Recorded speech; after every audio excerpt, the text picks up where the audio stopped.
कांचन गौरांगी श्रीराधे वृंदावनेश्वरी वृषभानुसुते देवी प्रणमामि हरिप्रिये। वाञ्छाकल्पतरुभ्यश्च कृपा सिन्धुभ्येव च पतितानां पावनेभ्यो वैष्णवेभ्यो नमो नमः। नमो ॐ विष्णुपादाय कृष्णप्रेष्ठाय भूतले श्रीमते भक्तिवेदांत स्वामिन्ति नामिने। नमस्ते सारस्वती देवी गौरवाणी प्रचारिणे निर्विशेषा शून्यवादी पाश्चात्य देशकारिणे। जय श्री कृष्ण चैतन्य प्रभु नित्यानंद श्री अद्वैत गदाधर श्रीवासादि गौर भक्तवृंद। हरे कृष्णा कृष्ण कृष्ण हरे हरे, हरे राम राम राम हरे हरे। हरे कृष्णा। तो वेलकम टू दिस मंत्र ऑफ लाइफ प्रोग्राम डे 1। मंत्र ऑफ लाइफ कार्यक्रम के प्रथम दिन में आपका स्वागत है। ये हिंदी में प्रोग्राम रहेगा क्योंकि जितने लोगों ने रजिस्टर किया था ज़्यादातर लोगों ने हिंदी में किया है, और अगर इंग्लिश में भी चाहते हैं तो आप हमें ग्रुप में जिसमें आपको ऐड किया गया है आप वहाँ में बता सकते हैं, और हम आपको ग्रुप में हम आपके लिए दोबारा से इंग्लिश में भी करेंगे। ठीक है। मेरा आवाज़ आपको क्लियर आ रहा है? आप मुझे बता सकते हैं कमेंट में कि आपको आवाज़ सुनाई दे रहा है कि नहीं।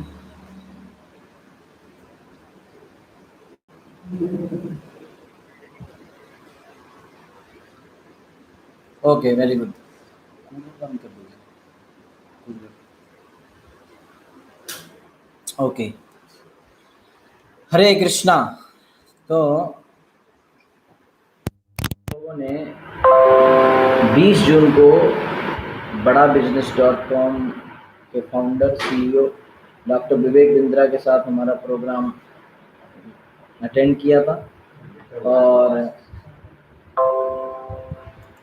उस प्रोग्राम में डॉक्टर विवेक बिंद्रा ने बताया था कि एक जो भगवत गीता के बारे में उन्होंने काफ़ी कुछ बताया, और पॉइंट टॉपिक ही यही था बिजनेस योगा कि भगवत गीता के माध्यम से हम अपने लाइफ को कैसे और ज़्यादा अच्छा बना सकते हैं ना। तो उन्होंने मंत्रा ऑफ लाइफ भगवत गीता उन्होंने अपने सेशन में थोड़ा सा बताया था, और आगे उसको डिटेल में समझने के लिए, भगवत गीता को प्रॉपरली समझने के लिए उन्होंने कहा था कि अपने लोकल सेंटर में, लोकल जगह में जो है इस्कॉन इस प्रोग्राम को करेगा। तो इस्कॉन की तरफ से हमारे इस चित्रकूट सेंटर की तरफ से आज हम लोग पहला प्रोग्राम मंत्रा ऑफ लाइफ का कर रहे हैं। ठीक है। तो आप लोगों ने इसके लिए रजिस्टर किया और ज्वाइन किया, इसके लिए आपका बहुत बहुत धन्यवाद। हरे कृष्णा। तो हम लोग भगवत गीता को 4 सेशन है, 26, 27 जून और 3 और 4 जुलाई, सैटरडे संडे। ठीक है। तो इसमें आप लोग जो है इस कोर्स को सुन सकते हैं। इसमें हम लोग भगवद गीता की बेसिक चीज़ें बताएंगे, और उसके बाद अगर आपको और ज़्यादा डिटेल में अध्ययन करना है, भगवद गीता क्या है कि बहुत वास्ट है, बहुत बड़ा है ना। है तो उसमें 700 श्लोक, लेकिन जितने बार आप उसको पढ़ेंगे, जितने बार आप उसका स्टडी करेंगे, उतना ही ज़्यादा आपको उसमें फ़ायदा होगा, उतनी ही ज़्यादा नई नई चीज़ें आपको सीखने को मिलेंगी, है कि नहीं। तो इसलिए हम लोग अभी एक बेसिक, एक प्राइमरी लेवल का कोर्स करेंगे और उसके बाद हम आगे जाएंगे। ठीक है। तो आज हम बेसिकली जो चर्चा करेंगे कुछ टॉपिक्स पर, जो मैं आपको पहले से बता देता हूँ। पहले हम इस बात पर चर्चा करेंगे कि मनुष्य का वास्तविक खोज क्या है, यानी कि ऐसी कौन सी चीज़ है जिससे हर व्यक्ति ढूंढ रहा है, हर व्यक्ति जिसकी तलाश कर रहा है कि नहीं। और वो चीज़ है तो क्या है, कैसे मिलेगी, और अस्थाई रूप से मिलती है या परमानेंट रूप से मिलती है। स्थायी रूप से, टेम्पररी और परमानेंट। ठीक है। तो इन सब बातों पर हम लोग शॉर्ट में थोड़ा चर्चा करेंगे। 4 बजे तक का कार्यक्रम है, ठीक है। तो हम लोगों को सबसे पहले ये जानना होगा कि हमारा वास्तविक आइडेंटिटी यानी कि पहचान वो क्या है। क्योंकि और देखिए, पहला प्रश्न हमें ये होना चाहिए कि हम हैं कौन। दूसरा प्रश्न कि हमें चाहिए क्या, यानी कि हमारा लक्ष्य क्या है। तीसरा प्रश्न बनता है कि उस लक्ष्य को हम प्राप्त कैसे करेंगे। चौथा प्रश्न बनता है कि उस लक्ष्य को प्राप्त करने के लिए हमें वहाँ तक कौन ले जा सकता है, यानी कि कोई गाइड, कोई मेंटर, कोई गुरु, कोई टीचर होता है कि नहीं। पांचवा प्रश्न है कि उस लक्ष्य को प्राप्त करने के लिए जो है कौन एक एनवायरनमेंट कैसा होना चाहिए, फेवरेबल एनवायरनमेंट क्या है, ठीक है। तो इन 5 चीज़ों पर हम चर्चा करेंगे। तो वास्तव में हम सबसे पहले देखेंगे कि हमारी वास्तविक पहचान क्या है। तो वास्तविक पहचान हमारी, हम क्या है, कोई व्यक्ति हमसे पूछता है आप कौन है, तो हम बताते हैं कि हम, जैसे अमेरिका गए आप, तो आपसे पूछा आप कौन है, तो आप तुरंत बोलेंगे मैं इंडियन हूँ, है कि नहीं। तो या आपके घर में कोई रिश्तेदार आया तो पूछे आप कौन है, तो आप अपना नाम बता देंगे। आप अपने फादर के ऑफिस में जाएंगे, आप अपने पिताजी के ऑफिस में गए, वहां पे किसी ने आपसे पूछा आप कौन है, तो आप बताएंगे मैं उनका बेटा हूँ या बेटी हूँ, है कि नहीं। तो आप केरल चले जाएंगे, मान लीजिए आप यूपी के रहने वाले हैं, आप केरल चले गए, तमिलनाडु में चले गए, वहाँ पे कोई पूछा आप कौन है, तो आप कहेंगे मैं नॉर्थ इंडियन हूँ, है कि नहीं। तो फिर कहीं आप ऐसी जगह जहाँ चले गए, वहाँ पे किसी ने आपसे पूछ लिया आप कौन है, तो आप कहेंगे मैं हिंदू हूँ, मैं मुस्लिम हूँ, मैं सिख हूँ, है ना। तो वास्तव में इतने अलग अलग जगह में जाके आपकी पहचान बदल जा रही है। आप कभी कह रहे हो कि मैं ये हूँ, कभी वो हूँ, तो वास्तव में हूँ क्या, ऐसी कौन सी हम, इसका मतलब है क्या मेरी पहचान ऐसी बदलती रहेगी। क्योंकि पहचान का पता होना बहुत ही ज़्यादा जरूरी है। क्योंकि जैसे ही हमें ये निर्धारित हो जाता है कि ये हमारी पहचान ये है, हम ये हैं, मैं ये हूँ, वैसे ही आगे के चारों प्रश्न के उत्तर बदल जाते हैं। जैसे आप स्कूल में गए और आपकी पहचान, आपको लगता है कि आप विद्यार्थी हैं, तो जब आपको लगता है कि आप विद्यार्थी हैं तो आपका लक्ष्य बदल जाएगा, आपका रास्ता बदल जाएगा, हर चीज़ बदल जाएगी। लेकिन अगर आपको लगता है कि आप टीचर हैं स्कूल में, तो आपका लक्ष्य दूसरा हो जाएगा। क्योंकि आप विद्यालय क्यों जा रहे हैं, 2 आदमी जा रहे हैं, एक टीचर एक विद्यार्थी, दोनों विद्यालय जा रहे हैं, स्कूल में जा रहे हैं, लेकिन एक का उद्देश्य पढ़ना, एक का उद्देश्य पढ़ाना। तो इस बात पर बहुत कुछ निर्भर करता है कि मैं हूं कौन, है कि नहीं। तो सबसे पहले पता चलना चाहिए कि मैं हूं कौन।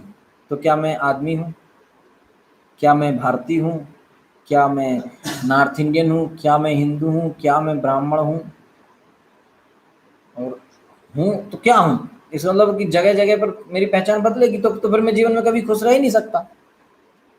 क्योंकि इस तरह से मेरी पहचान बदलती रहेगी, तो मैं एक पहचान को लेके कुछ काम करूंगा, फिर कुछ समय बाद मेरी पहचान बदल जाएगी, मैं उसको लेके कुछ काम करूंगा, फिर उसको छोड़ दूंगा, फिर कुछ करूंगा, तो ये तो गड़बड़ हो जाएगा। इसलिए मेरे को ये समझना चाहिए कि इन समस्त जो मेरी ये भी पहचान है, पर इनमें सबसे मूलभूत कौन सी मेरी पहचान है कि नहीं। मूलभूत पहचान क्या है। जैसे आप स्कूल में जाएंगे तो मूलभूत पहचान स्कूल के वातावरण में आप विद्यार्थी हैं, है ना। तो इसी तरीके से वास्तविक पूरे अस्तित्व को हमारे अगर हम बात करें तो हमारी वास्तविक पहचान क्या बनी, ये जानना ही सबसे बड़ी बात है। और शास्त्र कहता है कि इंसान, शास्त्र कहता है कि जो मनुष्य है उसका जन्म हुआ है, मनुष्य का शरीर मिला है यही जानने के लिए, ठीक है। क्या जानने के लिए कि मैं कौन हूं। अथा तो ब्रह्म जिज्ञासा, इस बात की जानकारी प्राप्त करने के लिए कि मैं हूं कौन। क्योंकि अभी एक जन्म में इतनी पहचान है, जब जन्म दूसरा हो जाएगा, है ना, आगे कोर्सों में हम बात करेंगे कि जन्म होता भी है दूसरा कि नहीं होता, कि खाली मनगढ़ंत कहानियां ही हैं, पुनर्जन्म भी होता भी है क्या, आगे के हम क्लास में चर्चा करेंगे। तो अगर मान लो होता है, अभी के लिए हम इतना मान लेते हैं कि होता है, तो फिर दूसरे जन्म में हमें कुछ और बनना पड़ सकता है। तो वास्तविक पहचान क्या है? तो अथातो ब्रह्म जिज्ञासा, इसको प्राप्त, इसको ये सबसे पहला है मनुष्य का लक्ष्य, अथातो ब्रह्म जिज्ञासा, यानी कि ये पता करना कि मैं हूं कौन। तो उत्तर क्या है? उत्तर है गीता में बताया गया है, देहिनो यस्मिन् यथा देहे कौमारम यौवनम जरा, कि जिस तरीके से देहिनो यस्मिन् यथा देहे, देही और देह दो शब्द आ गए। देही माने जिसने देह ग्रहण करी है, वो होता है देही। देहिनो अस्मिन यथा देह कौमारम यौवनम जरा, कौमार बचपन, यौवन जवानी, जरा बुढ़ापा। तो जो देही है वो इस देह में, ये देह बदलती रहती है, वो इस देह के अंदर है। तो पहले बचपन का शरीर था, फिर बुढ़ापा आया, फिर जवानी, फिर बुढ़ापा, ऐसे चलता रहता है। तो देही देहिनो अस्मिन् यथा देहे कौमारम यौवनम जरा तथा देहांतरस् प्राप्ति धीरस् तत्र न मुह्यति, इस तरह से ये चक्कर चलता रहता है। वासांसि जीर्णानि यथा विहाय नवानि गृह्णाति नरो प्राणी, जिस तरीके से मनुष्य कपड़े बदलता है उसी तरीके से आत्मा शरीर बदल देती है। हमने ये कपड़ा पहना है, तो जब ये कपड़ा बड़ा गंदा हो जाएगा तो हम इसको धो लेंगे, फट जाएगा सिल लेंगे, जब ऐसा हो जाएगा कि अब और कुछ नहीं कर सकते, इसको फेंक के नया पहन लेंगे। इसी तरीके से आत्मा भी ऐसा ही करती है। ये शरीर बीमार हुआ, इलाज कराती है, कुछ हुआ ठीक ठाक मरम्मत कराते रहे, जब लगा कि शरीर बिल्कुल बेकार हो गया, इसको छोड़ के दूसरा नवानी गहनाते दूसरा शरीर ले लेती है कि नहीं। तो आत्मा हमें क्या कहते हैं, ये क्या है, ये मेरा हाथ है, मेरा हाथ, मेरा पैर, मेरा छाती, मेरा नाक, मेरा गाल, मेरा ओंठ, मेरा सिर, मेरा गला, यही तो बोलते हैं मेरा मेरा। मेरा हृदय, तो वो मेरा किसको इंगित कर रहा है, वो कौन है जिसका ये हाथ है, ये हाथ किसका है, मेरा। ये पेट किसका है, मेरा। ये सिर किसका है, मेरा। तो है कौन वो मेरा, जो जिसका है वो है कौन, हृदय मेरा। तो वो कौन है, वो आत्मा है। यही समझना है कि मैं आत्मा हूं, ममे एवांशो। अब आत्मा हूं तो आत्मा का, और आत्मा के बारे में क्या है, गीता में बताया गया है कि ममे एवांशो जीवलोके जीवभूत सनातना। ममे वांशो जीवलोके, भगवान कृष्ण गीता में कह रहे हैं कि जीव क्या है, जीव माने आत्मा, आत्मा क्या है, ममे वांशो, मेरा अंश है। तो अंश जो होता है किसी बड़ी चीज का, एक छोटा सा भाग को कहते हैं अंश। तो जब वो छोटा सा भाग आया तो गुण सारे एक होते हैं, लेकिन वजन में फर्क होता है। जैसे 1 कुंटल चावल है, उसमें से एक चावल का दाना निकाल दिया तो गुण तो वही रहेंगे, लेकिन वजन बहुत बड़ा है ना। समुद्र की एक बूंद ले आओ, गुण वही रहेंगे, है ना। आप केमिकल प्रॉपर्टीज देखिए तो गुण वही रहेंगे, लेकिन फर्क तो है। तो भगवान में और आत्मा में यही फर्क है कि भगवान पूर्ण है, आत्मा अंश है। ममेवांशो जीवलोके जीवभूत सनातना, और जीव क्या है, जीव सनातन है। सनातन माने आत्मा कभी मरेगी नहीं, सनातन हमेशा रहती है। नैनम छिन्दन्ति शास्त्राणि नैनम दहति पावकः न चैनम क्लेदन्त्यापो न शोष्यति मारुता। ना तो आत्मा को कोई शस्त्र काट सकता है, ना हवा सुखा सकती है, ना पानी गीला कर सकती है, आत्मा कुछ नहीं होता, शाश्वत है, सच्चिदानंद है, सनातन है आत्मा। तो वही आत्मा हम हैं, कृष्ण के अंश, भगवान के अंश। पहला प्रश्न। तो जब ये हमारी पहचान बनी कि हम आत्मा हैं, भगवान के अंश, तो फिर हम कहते कि हम इसके पिता हैं, हम इसके पुत्र हैं, हम इसके पति हैं, हम इसकी पत्नी हैं, हम बेटी हैं, बेटा है, भारतीय हैं, पाकिस्तानी हैं, हिंदू हैं, मुस्लिम हैं, ब्राह्मण हैं, क्षत्रिय हैं। तो ये क्या है, ये हमारी सेकेंडरी पहचान है। ये पहचान हमारी सारी इस शरीर से जुड़ी है। अगर ये शरीर मुझे भारत में न मिला होता तो मैं कभी नहीं कहता कि मैं भारतीय हूं। क्योंकि मैंने भारतीय मैं भारत में जन्म ले लिया इसलिए भारतीय हो गया, अगला जन्म मैं अमेरिका में ले सकता हूँ, अमेरिका भी हो सकता हूँ। इसलिए वास्तविक पहचान है हमारी आत्मा, कि हम आत्मा हैं। तो जब हमारी वास्तविक पहचान ये है कि हम आत्मा हैं, तो अब इसके आधार पर देखेंगे कि हमारा लक्ष्य क्या है। तो जब ये शास्त्र क्या कहता है, आनंदमयो अभ्यासात, हर जीव आनंद की खोज में है, संतोष, सेटिस्फैक्शन, हैप्पीनेस, प्लेजर, इसकी खोज में है। चाहे वो चींटी हो, चाहे हाथी हो, चाहे वो चिड़िया हो, चाहे जंगल का जानवर हो, चाहे इंसान हो, चाहे बच्चा हो, चाहे औरत हो, चाहे बूढ़ा हो, कोई भी हो। एक छोटा बच्चा आइसक्रीम खरीदने जाता है तो वो ये आशा रखता है कि इस आइसक्रीम को खा के मुझे खुशी मिलेगी, ये तो आशा रखता है। बड़ा आदमी एक बड़े कॉलेज में पढ़ाई करने जाता है तो आशा रखता है कि इससे बाद मुझे खुशी मिलेगी। जॉब करने जाता है तो लगता है इसके बाद खुशी मिलेगी। शादी करता है तो इस आशा से कि खुशी मिलती नहीं है। खैर, तो ये आदमी, आप हमें ध्यान से अगर हम सोचेंगे एकाग्र मन करके, तो हम पाएंगे कि हम कोई भी चीज ऐसी करते हैं तो उसके पीछे हमारा लक्ष्य ही रहता है कि हमें संतुष्टि मिले, है ना। तो संतुष्टि लेकिन मिल नहीं रही है, क्योंकि आप देखिए कि जब हम छोटे थे तो हमको लगता कि 10 रुपए मिल जाए, आनंद आ जाएगा, है कि नहीं। 10 रुपए मिलने लगे, आनंद आया, संतुष्टि हुई क्या? नहीं हुई। और आज इच्छा बढ़ गई तो फिर क्या हुआ, फिर हमको लगता था कि 100 मिल जाए, तो 100 भी मिलने लगे एक समय बाद, फिर 1000 भी मिलने लगे, फिर हमको लगा कि अब 10,000 मिलने लगे, वो भी मिलने लगे। जब बच्चा बाहर पढ़ने जाता है तो हजारों रुपए उसके अकाउंट में डाले जाते हैं, बेटा पढ़ाई करो और खर्च करो। फिर उसको लगता है कि ये बार बार पापा से मांगना सही नहीं है कि नहीं। उसको क्या लगता है कि बार बार पापा से मांगने में क्या है कि मजा नहीं आ रहा है, संतुष्टि नहीं मिल रही है। संतुष्टि कब मिलेगी? संतुष्टि तब मिलेगी जब अपना पैसा होगा। तो फिर वो जॉब ज्वाइन करता है कि अब अपना पैसा होगा, हजारों रुपए आएंगे, तब मैं सुखी हो जाऊंगा, संतुष्टि मिल जाएगी। तो फिर वो जॉब में जाता है, फिर भी संतुष्टि नहीं मिलती, उसको लगता है कहीं ना कहीं कुछ ना कुछ छूट रहा है। तो फिर वो शादी करता है, शादी करता है तब भी संतुष्टि नहीं। फिर सोचता है बच्चे हो जाएंगे तो शायद संतुष्टि मिल जाएगी, तो बच्चों की पढ़ाई करा लेंगे, तो फिर बच्चे की शादी करा लेंगे, तब संतुष्ट हो जाएगा। कब मिलेगी संतुष्टि? ऐसे करते करते वो मर जाता है, लेकिन पूरा जीवन निकल गया, जिस चीज की खोज में था वो नहीं मिली। क्यों? क्यों नहीं मिला?